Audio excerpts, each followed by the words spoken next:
Welcome to the Empress Lioness, a sacred space where the spirit roars and the soul remembers everything. In each episode, we sit with visionaries, founders, creators, and healers. I'm your host, Karen Mitchell.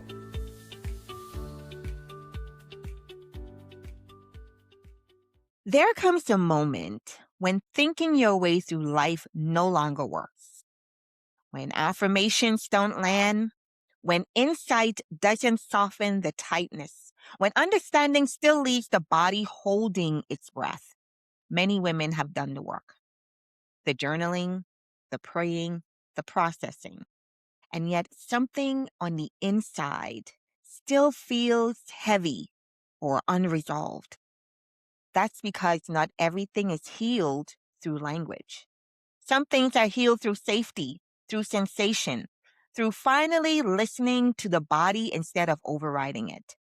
Today's conversation is for the woman who knows there is wisdom beneath her thoughts. Wisdom stored in her body, her breath, her energy. I'm Karen Mitchell, the Empress Lioness. And today I'm joined by Scarlett, founder of Astral Reiki. Did I say that right, Scarlett? Astral, but yeah, close enough. Astral Reiki and your abundant design for a grounded conversation about healing, energy healing, embodiment, and the courage it takes to feel again. This is the Empress Lioness podcast, and this episode may help you to understand where your body has been whispering for a long time. Scarlett is an energy healer practitioner, intuitive guide, and the founder of Astral Reiki and Your Abundant Design. Her work focuses on helping women reconnect with their bodies, regulate their nervous systems, and release stored emotional energy without force. Retraumatization, that's a tongue twister. Spiritual bypassing. Scarlett approaches healing as a process of safety and remembrance, where the body is not something to fix, but something to listen to. This conversation is about energy, intuition, and the kind of healing that happens when the body finally feels safe enough to let go. Scarlett, welcome to the Empress Lioness podcast. Thank you so much for having me, Karen. It is great to be here. Now, Scarlett, I want to talk to you before all of the work, the great work that you're doing. Before energy healing became your work, what were you noticing in your own body or in your life that told you something deeper needed your attention?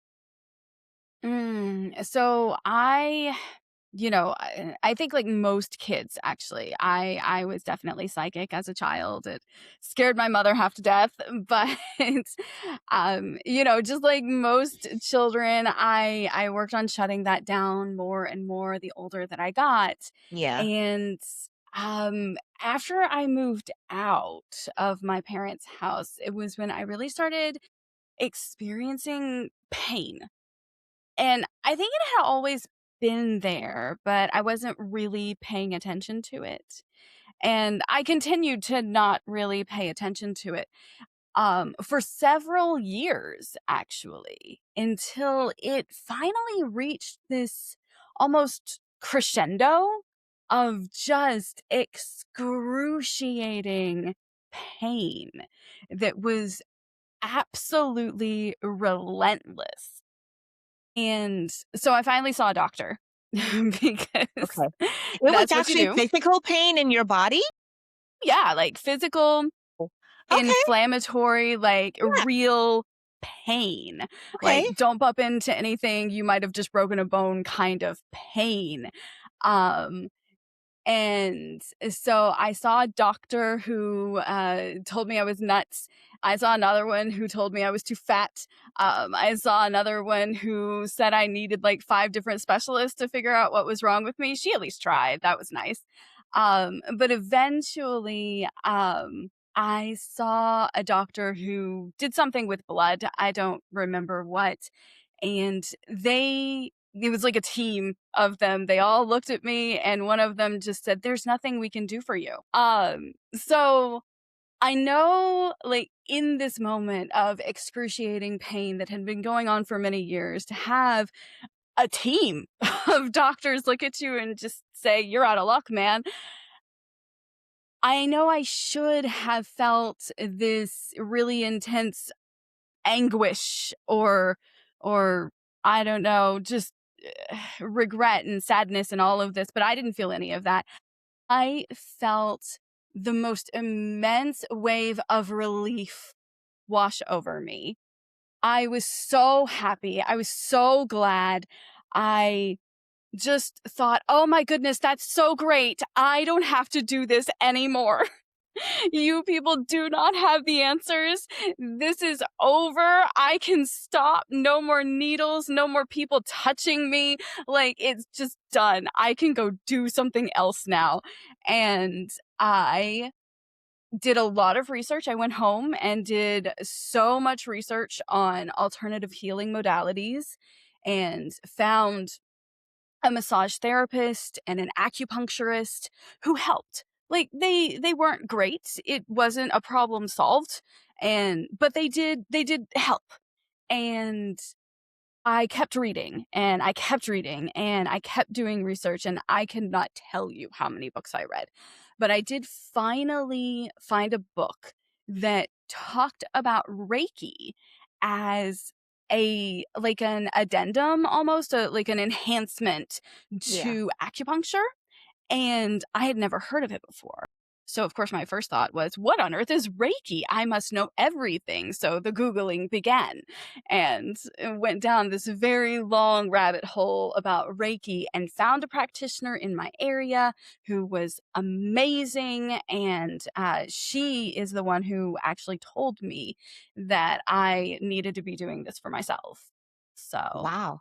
So is that the moment you realized that you were carrying something that couldn't be healed by thinking or understanding alone? yes. It was, we all have varying degrees of trauma and psychic trauma and just stuff, we all Yeah. have stuff. And for me, so much of it was anger at the way that I was raised and resentment and just stuff, And going into a Reiki session, it was kind of amazing because she laid her hands on me and, like, don't get me wrong, it wasn't a painless situation. I've had many a Reiki session that was quite painful, but coming out of it, I felt so much lighter, and coming out of it, I was in less pain. And, at the time, I didn't really understand why.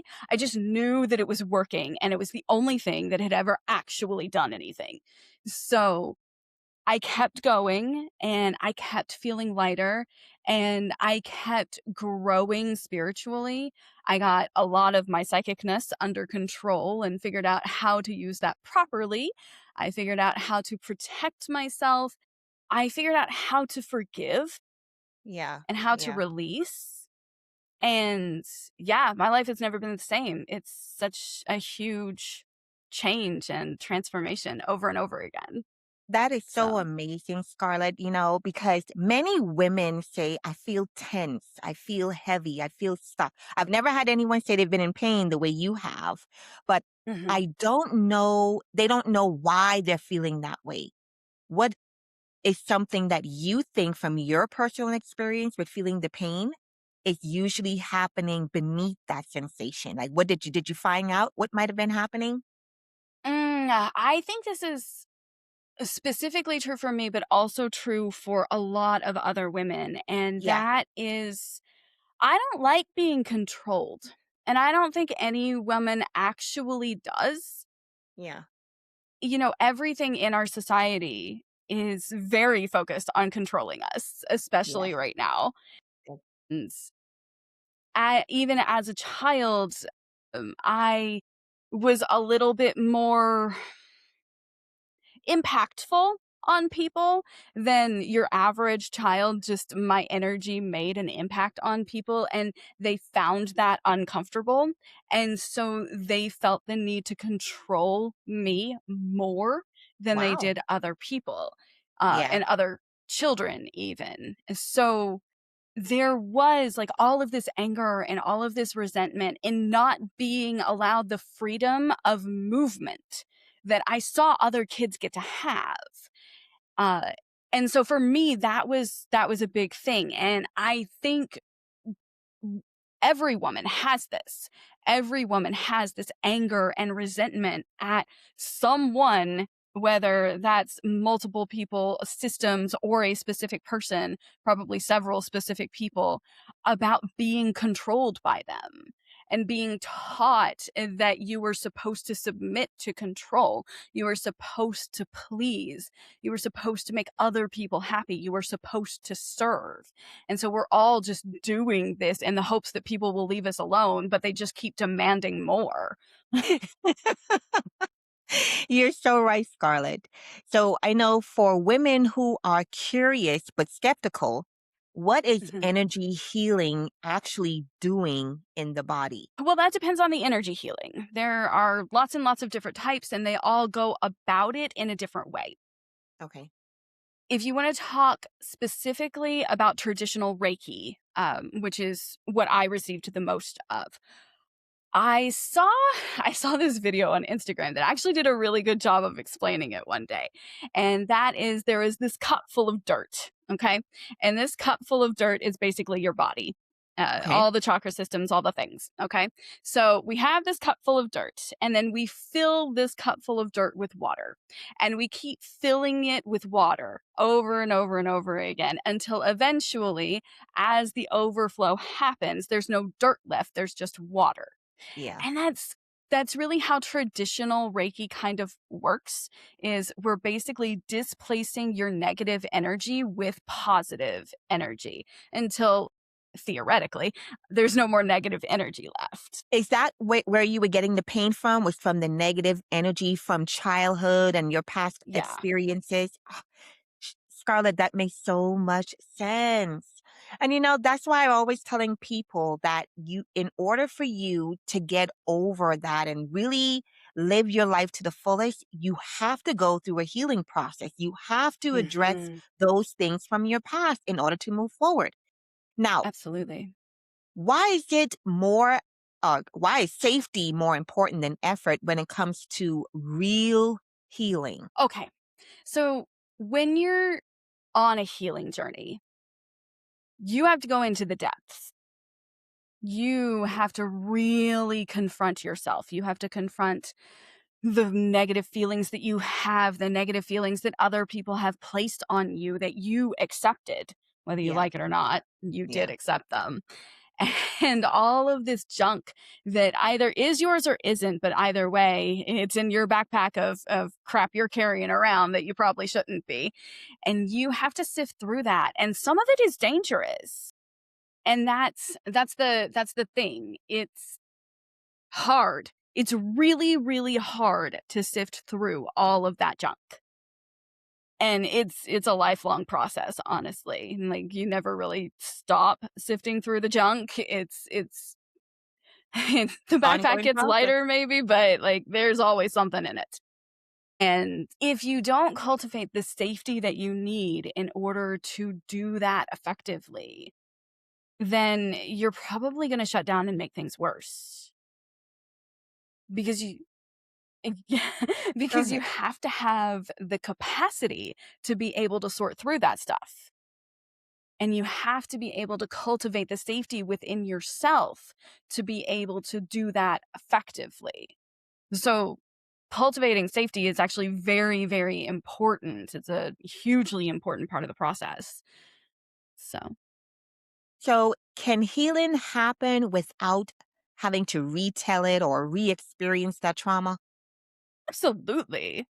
Yeah, I Therapists think would that's not what a have you lot of believe people so. fear, right? They don't wanna deal with the healing because they don't wanna have to go back and deal with it. Yeah. Okay. So levels of healing can happen without having to revisit the trauma. Not all of the levels can happen without having to revisit the trauma, but you can definitely get like the first 3 to 5 levels or so without having to revisit the trauma. And by the time you get down on that.